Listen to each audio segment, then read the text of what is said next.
Halo, selamat pagi saudara. Seperti biasa, Sapa Sumbaksel menyapa pagi hari Anda dengan dialog menarik mengenai peristiwa terkini maupun topik menginspirasi. Kita awali Sapa Sumbaksel hari ini bersama saya Reski Oktora. Inilah Sapa Sumbaksel selengkapnya di Kompas TV, independen terpercaya.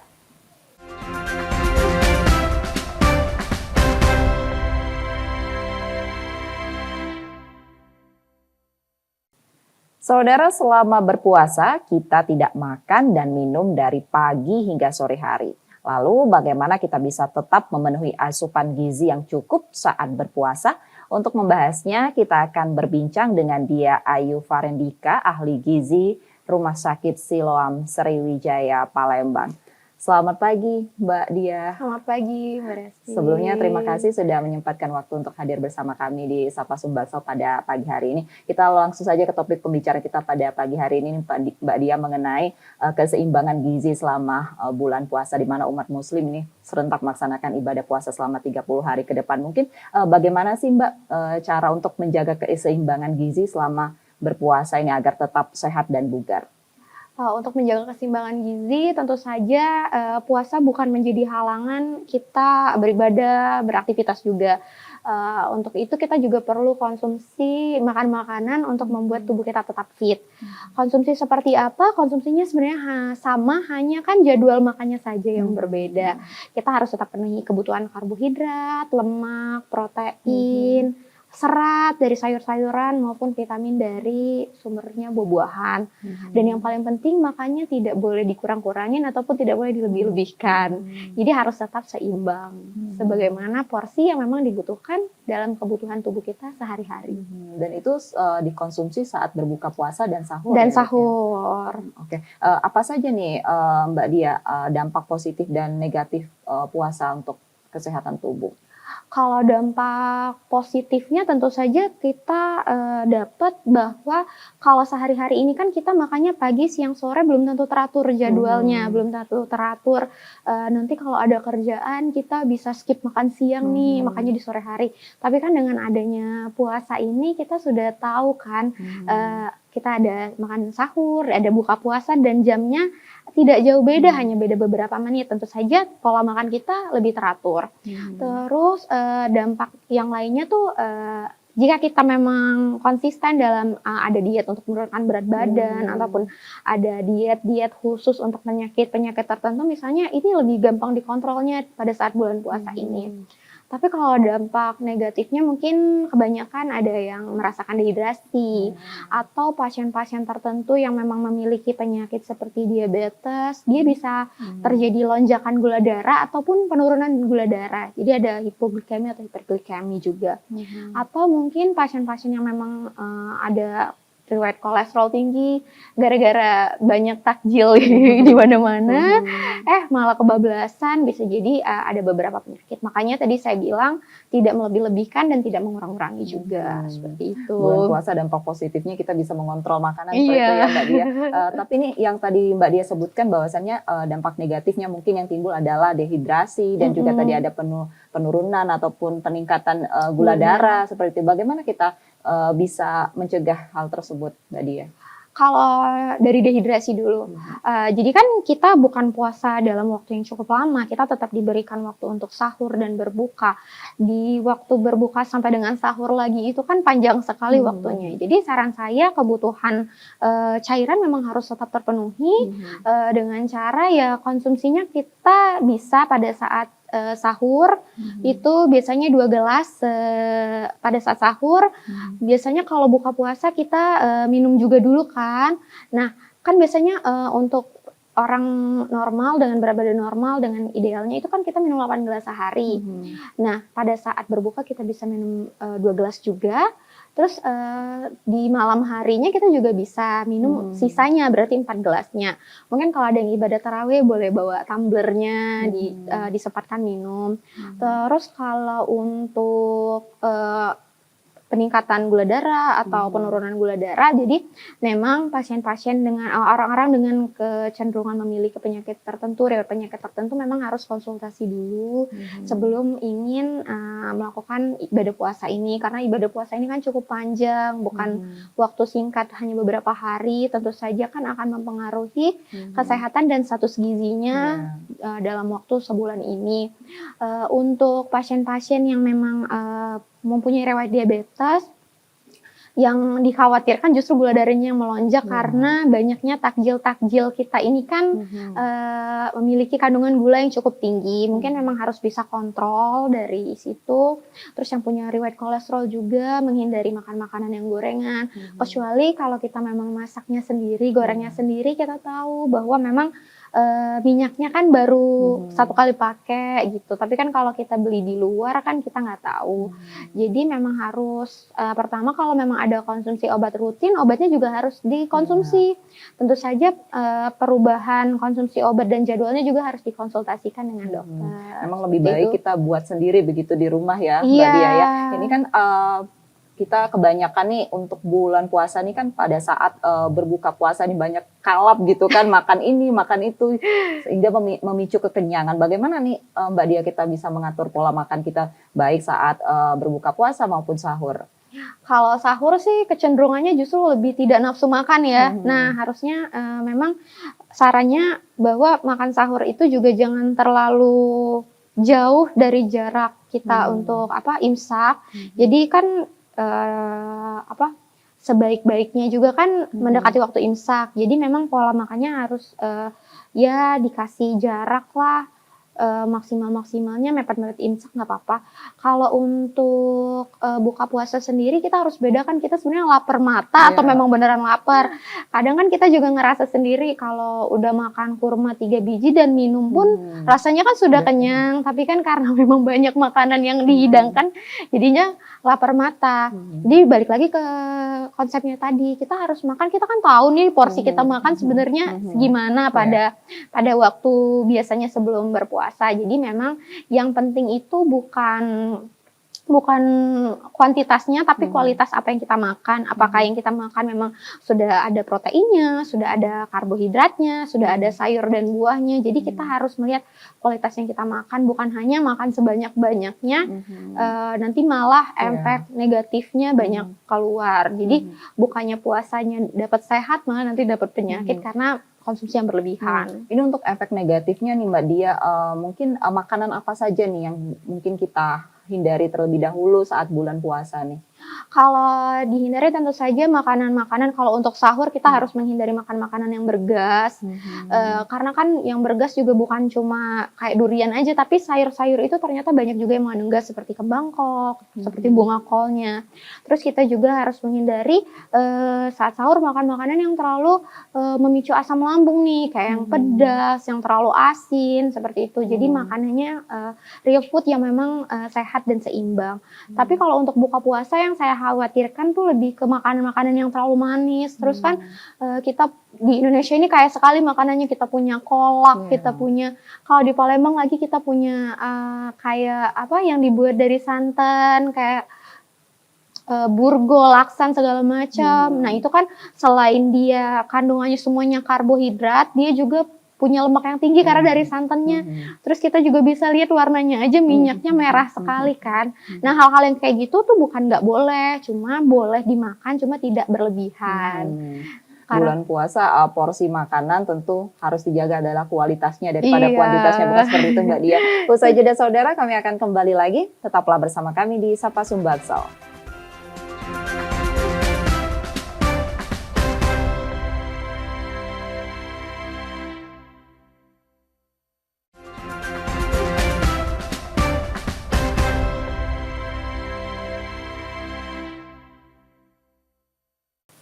Terima kasih saudara, masih bersama kami di Sapa Sumbaksel dan masih bersama Dia Ayu Farandika, ahli gizi Rumah Sakit Siloam Sriwijaya Palembang.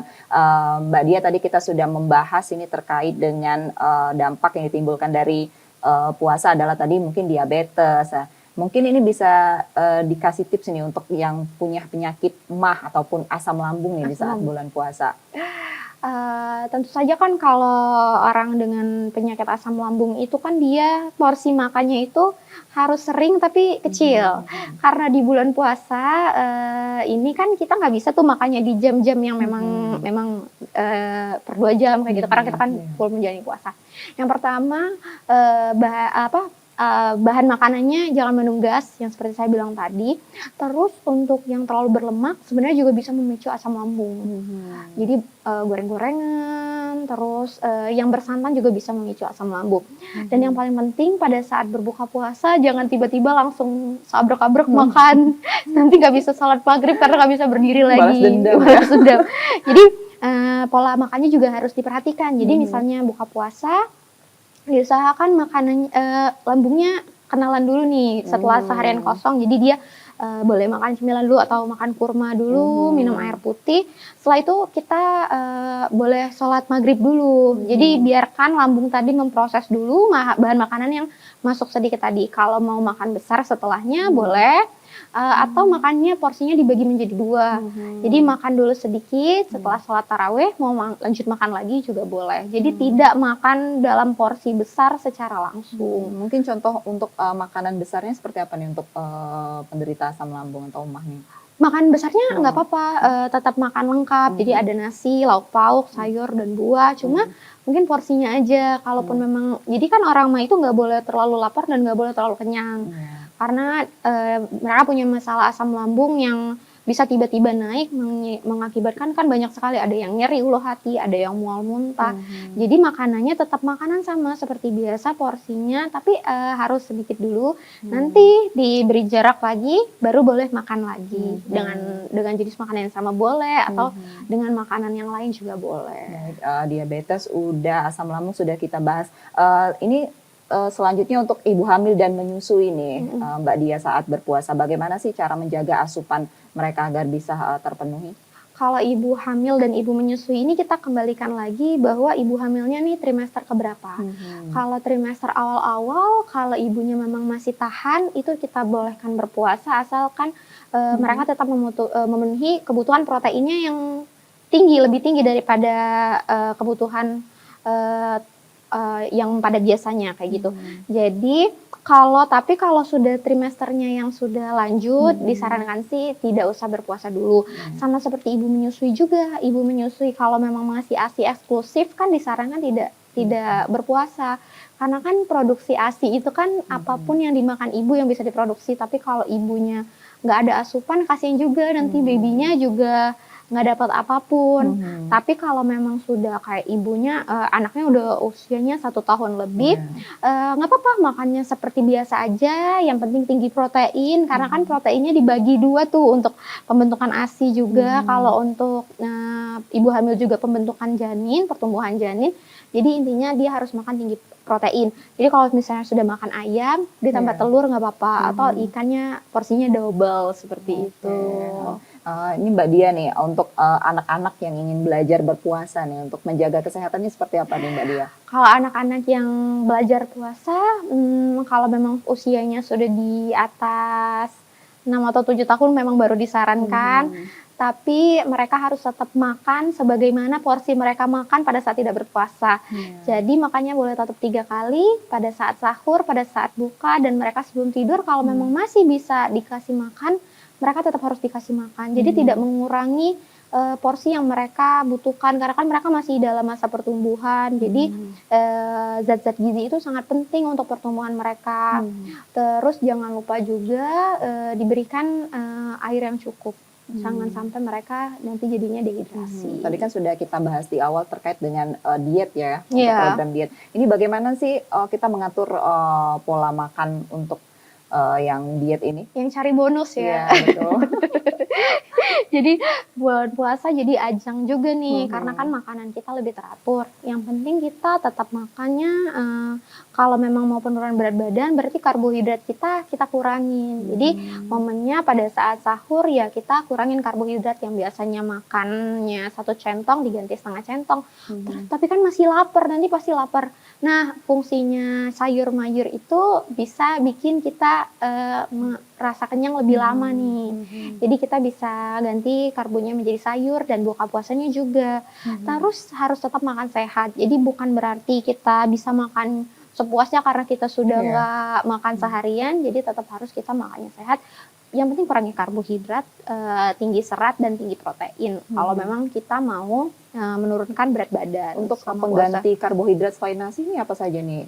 Kalau karbohidrat banyak jenisnya, kita boleh pakai kentang, kita boleh, tapi kentangnya direbus ya. Kalau digoreng jadi nambah jumlah karbonya. Kita boleh ganti pakai jagung, kita boleh ganti pakai kacang-kacangan, kita boleh ganti juga pakai pasta juga boleh. Mbak Dia, ini kan untuk menu berbuka puasa maupun menu sahur ini, yang mungkin bisa dikasih tips untuk yang mengenyangkan, makanan seperti apa nih menu-menu? Kalau mengenyangkan sesungguhnya karbohidrat itu memang kayaknya cepat kenyang, tapi di prosesnya juga ternyata cepat sekali. Jadi malah kalau kita banyakin karbohidrat, laparnya juga akan cepat. Jadi harusnya yang tinggi protein. Terus kita harus banyak makan sayur-sayuran karena sayuran itu kan dicernanya lama di dalam lambung kita. Jadi lambung kita tuh ngerasa memang masih ada makanan sehingga tidak secepat itu merasa laparnya. Terus juga kita juga harus cukupi cairan karena kadang kita itu ngerasanya lapar, ternyata kita hanya haus saja. Jadi memang cairannya harus terpenuhi. Bulan puasa ajanya kita untuk mengontrol makanan kita ya. Seperti itu ya Mbak Dia. Usai jeda saudara, kami akan kembali lagi. Tetaplah bersama kami di Sapa Sumbaksal.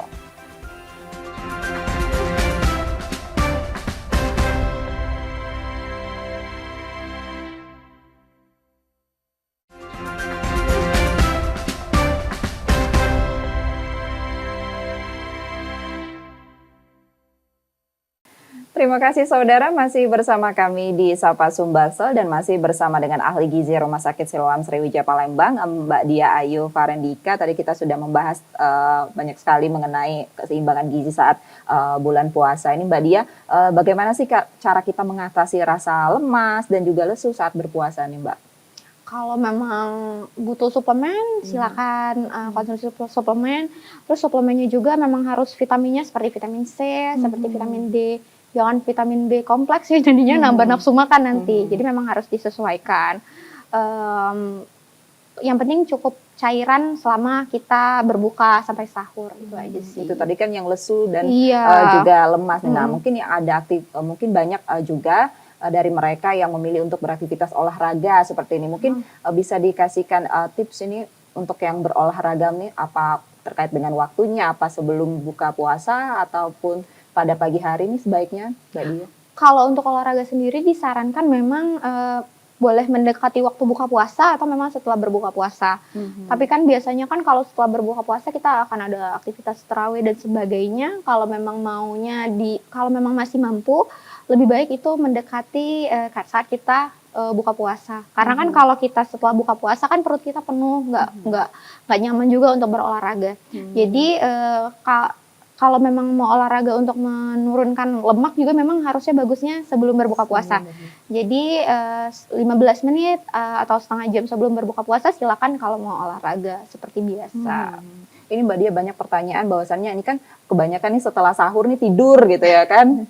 Terus juga atau setelah subuhan ini tidur. Ini ada dampak buruk nggak Mbak Dia? Kalau dampaknya paling rasa tidak nyaman di rongga mulut atau di dada karena memang pada saat kita tirah baring asam lambung bisa naik karena kan kita baru habis makan sahur. Otomatis asam lambung kita kan masih memproses makanan yang baru kita makan. Nah biasanya kalau kita tirah baring asam lambung kita bisa naik. Jadi rasanya aja yang nggak nyaman. Misalnya rasa nggak nyaman di mulut, rasa lebih kering daripada biasanya, atau memang ada rasa begah dan penuh di daerah dada. Jadi usahakan untuk menahan ngantuk ya, gitu, Mbak Dia. Ini kan setelah 1 bulan ini berpuasa, untuk cara untuk kita menormalkan kembali pola makan setelah puasa ini seperti apa, Mbak Dia? Sebenarnya bukan hanya setelah puasa kita harus normal, PR-nya daripada saat lebaran. Jadi kan, lebaran itu kan kita, silaturahmi ke rumah saudara, di situ kan semuanya banyak makanan. Nah, mulailah karena kita biasanya itu kan adanya sahur, nggak apa-apa kita tetap makan pagi seperti biasa, dengan porsi makan kita seperti biasa, dan makan siang juga kita memang harus ingat batasannya.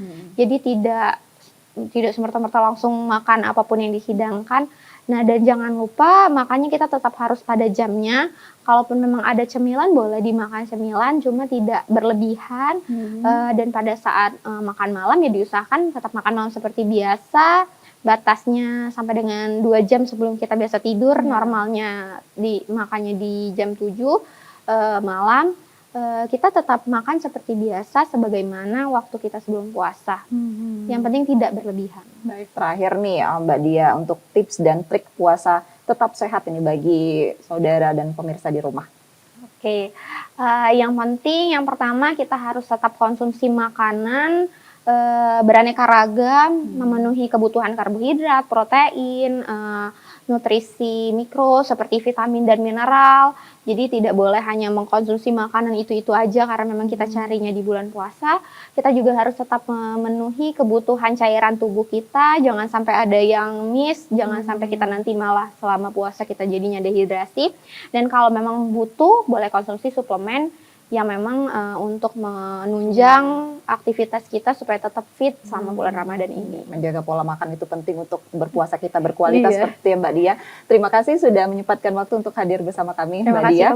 Saya tutup, saudara, perbincangan ini menjadi akhir dari Sapa Sumbaksel hari ini. Tetap saksikan Sapa Sumbaksel setiap Selasa dan Kamis pukul 6.30 hingga 7 pagi.